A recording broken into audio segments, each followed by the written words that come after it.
Здравейте, уважаеми дами и господа! Добре дошли в видеоканала на фирма Itema.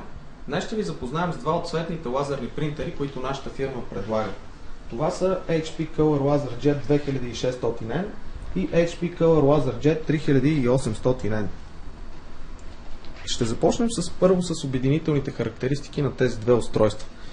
И двата модела имат надеждна механика, разпечатват документи и файлове с блестящ и интензивен цвят. И двата принтера работят с технологията Imagy Red, която осигурява голям контраст на цветовете и реалистичност на изображенията и превъзходно качество.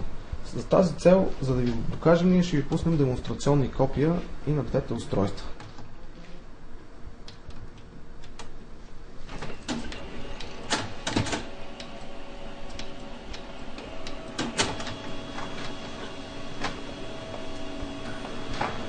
И двата принтера разполагат с вградена мрежова карта, която позволява да работите в локални мрежи и работни групи.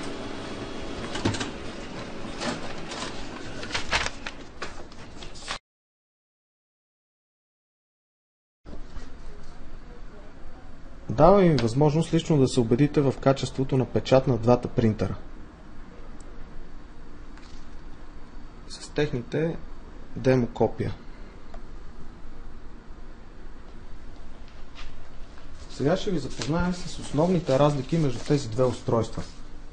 Първата е в скоростта на печат. 2600N печата с 8 страници в минута, цветно и черно-бяло.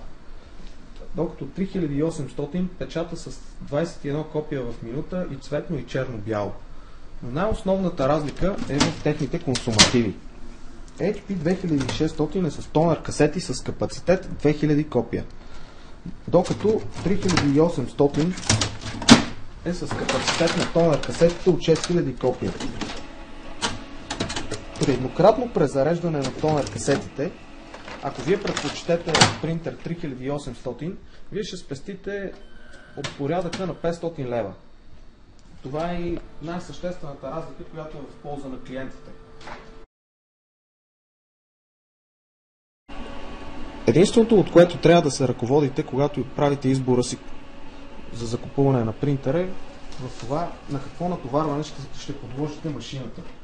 При натоварване под 2000 копия месечно ние ви препоръчваме модела HP 2600N, докато при натоварване от порядъка на над 3000 копия ви препоръчваме модела 3800N, тъй като е с значително по-евтини консумативи.